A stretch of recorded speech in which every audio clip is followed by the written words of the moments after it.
क्या बात है सुनहरी बेटा, इतनी रात हो रही है लेकिन तुम अभी तक सोई नहीं हो, क्या बात है मुझे बताओ तो। माँ, मुझे बहुत गर्मी लग रही है, बाहर से हवा भी नहीं आ रही है और तो और हमारे घर में पंखा भी नहीं है, इसलिए मुझे नींद भी नहीं आ रही है माँ। हाँ बेटा सुनहरी, तुम सही कह रही हो, लेकिन हम दोनों कर भी क्या सकते हैं। जैसे तैसे करके सोने की कोशिश करो मेरी बच्ची, तुम्हें नींद आ जाएगी। फिर टुनटुनी चिड़िया अपनी बेटी को जैसे तैसे करके उस रात सुला देती है। अगली सुबह सुनहरी बेटा चलो, हम दोनों भोजन लेने के लिए दूसरे जंगल जाएंगे, सुना है वहाँ पर मीठे मीठे फल मिलते हैं। लेकिन माँ, मैं घोंसले से हिल भी नहीं पा रही हूँ। माँ, मुझे बहुत कमजोरी महसूस हो रही है और सर में दर्द भी कर रहा है। ये सुनते ही टुनटुनी चिड़िया जल्दी से सुनहरी चिड़िया को छूकर देखती है। हाँ सुनहरी बेटा, तुम्हारा बदन जल रहा है, तुम बहुत बीमार हो। चलो अभी तुमको मैं बुलबुल डॉक्टर के पास ले जाती हूँ, दवा खाकर तुम बिल्कुल ठीक हो जाओगी।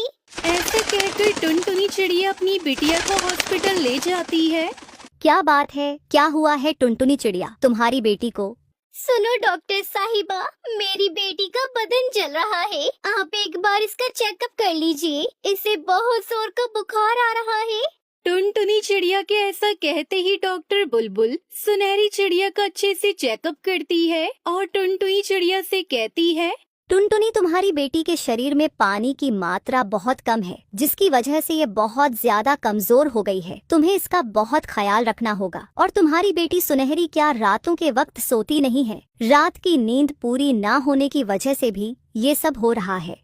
हाँ डॉक्टर बुलबुल, गर्मी की वजह से मैं रातों को नहीं सो पा रही हूँ और न ही मेरी बेटी पूरी रात सोती है और सुबह कुछ भी नहीं कर पा रहे हैं हम दोनों। हाँ तो यही दिक्कत है टुनटुनी बहन, तुम्हारी बेटी का अच्छे से ध्यान रखना होगा। तुम्हारे घर में कूलर या एसी लगवा दो, फिर तुम्हारी बेटी का तबीयत धीरे धीरे ठीक हो जाएगा। इसके अलावा इसका इलाज और कुछ नहीं है। फिर टुनटुनी चिड़िया ये सब सुनकर अपनी बेटी सुनहरी चिड़िया को लेकर अपने घर उदास मन से वापस लौटती है। टुनटुनी चिड़िया अपनी बेटी को घर पर ही रखकर वो जल्दी जल्दी कालू कौवे के पास जाती है। कालू कौवा उस जंगल का एक अमीर कौवा था। उसका एक एसी, कूलर और फैन की एक बड़ी सी दुकान थी। बोलो टुनटुनी चिड़िया, तुमको किस तरह का कूलर चाहिए? कालू भैया, 100 रुपए में कूलर होगा तो बताइए। टुनटुनी चिड़िया की बात सुनकर कालू कौवा हैरान हो जाता है। टुनटुनी, क्या तुम पागल हो गई हो? 100 रुपए में कूलर चाहिए? 100 रुपए में तो फैन भी नहीं मिलेगा।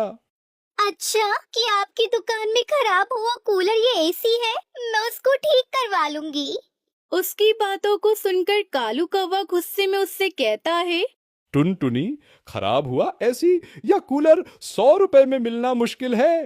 पहले तुम मेरी दुकान से निकलो, पता नहीं कहां से आ जाते हैं सुबह सुबह मुंह उठाकर दिमाग खराब करने के लिए। ऐसा कहकर कालू कौवा टुनटुनी चिड़िया को अपनी दुकान से भगा देता है। टुनटुनी चिड़िया उदास मन से जा रही थी, तभी उसको